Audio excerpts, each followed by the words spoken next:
Badan Pusat Statistik Kota Madiun mencatat pelaksanaan sensus ekonomi 2026 berjalan sesuai target. Hingga 30 Juni 2026, capaian pendataan telah mencapai 25,62% atau melampaui target awal sebesar 25%.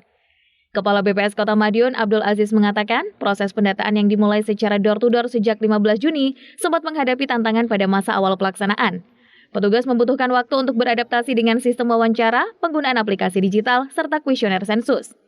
Seluruh hasil pendataan dikirim secara langsung menggunakan aplikasi Fasih melalui telepon genggam petugas. Sistem tersebut memungkinkan capaian sensus diperbarui secara real-time begitu data dikirim ke server BPS. Meski demikian, petugas di lapangan masih menghadapi sejumlah kendala. Salah satunya adalah menyesuaikan waktu kunjungan dengan aktivitas responden yang bekerja.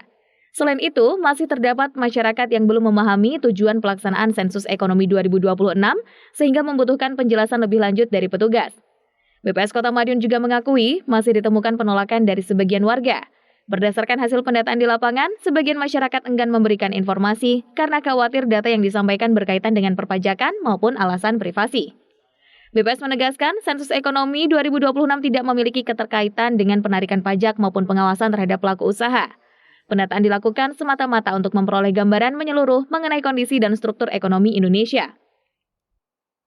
Madiun, sensus ekonomi 2026 berjalan dengan baik, lancar, walaupun memang di awal teman-teman petugas butuh penyesuaian, mungkin ada yang baru wawancara, belajar untuk ini adaptasi terhadap kuesioner atau pertanyaan-pertanyaan, tapi setelah berjalan 15 hari, sensus ini alhamdulillah sudah berjalan lancar dan sesuai dengan target, capaian sesuai dengan target.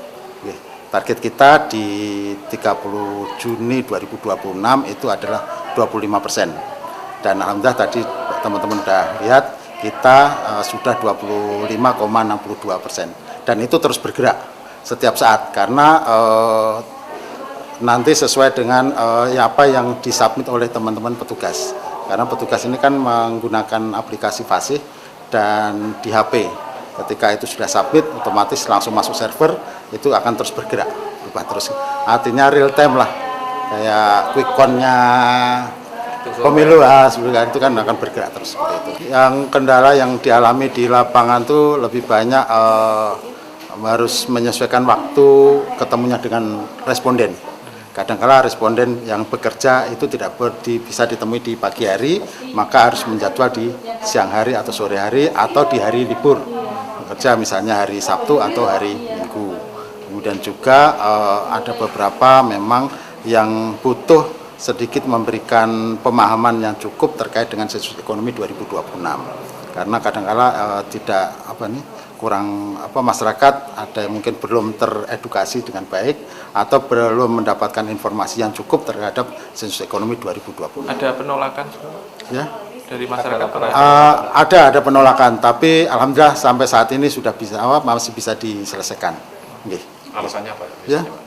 Alasannya apa biasanya? Alasannya karena ya nggak mau didata saja, kepo banget gitu. Ini terus kemudian juga ada yang takut pajak. Nanti pajak saya naik Pak, kemarin aja ada petugas yang ini gitu. Tapi insya Allah sudah diberikan penjelasan, pemahaman, bisa memahami. Aziz menambahkan seluruh data responden dijamin kerahasiaannya sesuai ketentuan perundang-undangan, baik undang-undang statistik maupun regulasi mengenai perlindungan data pribadi. BPS juga bekerja sama dengan Badan Cyber dan Sandi Negara untuk menjaga keamanan sistem pengelolaan data. Untuk mengantisipasi munculnya petugas sensus palsu, BPS Kota Madiun memperkuat sosialisasi bersama pemerintah daerah mulai tingkat kota, kecamatan, kelurahan hingga RT. Petugas resmi diwajibkan mengenakan rompi berlogo BPS dan sensus ekonomi 2026, membawa kartu identitas yang dilengkapi QR Code untuk verifikasi serta surat tugas resmi. Andi Hertana, Madiun, Sakti TV.